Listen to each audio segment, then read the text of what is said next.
ঝাড়গ্রামের দিকে নজর রাখবো। সাত সকালে পুলিশের সঙ্গে ব্যবসায়ীদের ধস্তাধস্তি, আহত বেশ কয়েকজন। ঝাড়গ্রাম শহরের মেন রোডের ওপরে এই ঘটনা ঘটে। অবরুদ্ধ ৫ নম্বর রাজ্য সড়ক।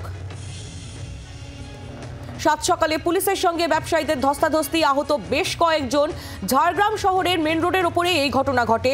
ঘটনায় অবরুদ্ধ ৫ নম্বর জাতীয় সড়ক।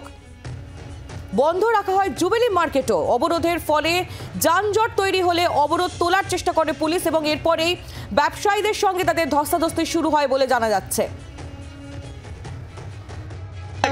দেখুন, আমি অনেকবার কর্পোরেশনকে বলেছি, তারা যদি গ্রাহ্য না করে কি করবো, আমরা বলে রাস্তা অবরোধ করবো। কিন্তু তাদের বলে আপনারা যেটা ভালো বুঝছেন করুন, আমাদের অ্যাডমিনিস্ট্রেশন যা করার করুন।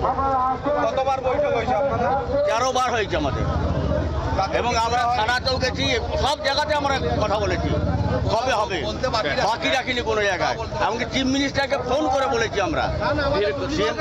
যদি কোনো আগুনের কিছু হয়, দমকল ঢুকবে কোনটা দিয়ে? এই সেদিনে কদিন আগে যে একটা ঘটনা ঘটে গেল, হ্যাঁ, কিছু থাকলো দোকানটায়, আপনি বলুন, দমকল ঢুকবে কোনটা দিয়ে?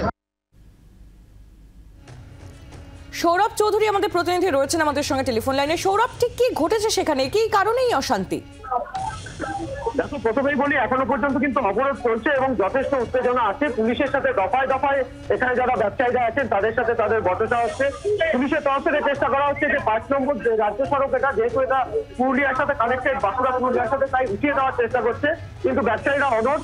ব্যবসায়ীদের একটাই বক্তব্য, যবে থেকে এই ফ্লাইওভার হয়েছে তবে থেকে এই জুবলি মার্কেট পুরোটাই ব্যবসায়ীদের তবে থেকে দুর্ভোগ শুরু হয়। কারণ যে অ্যাপ্রোচ রোড আছে ফ্লাইওভারের দুপাশে, সেই রোড যথেষ্টই সংকীর্ণ এবং পরপর বেশ কয়েকবার অগ্নিসংযোগ হয়েছিল, কিন্তু তারপরও এখানে দমকল ঢোকার কোনো রাস্তা নেই। ফলে ব্যবসায়ীদের খুব স্বাভাবিক দাবি, তারা দোকান ভেঙে ফেলতে রাজি আছেন।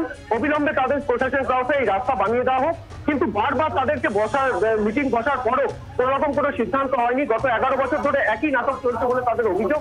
এবং সম্প্রতি এই রাস্তার জন্য দুবার টাকা স্যাংশনও হয়েছিল, কিন্তু তারপরেও সেই রাস্তা এখনো পর্যন্ত হয়নি।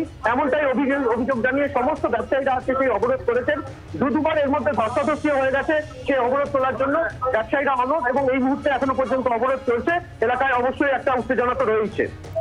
নজর রাখো সৌরভ, আপাতত ধন্যবাদ। সৌরভ চৌধুরী আমাদের প্রতিনিধি ছিলেন আমাদের সঙ্গে।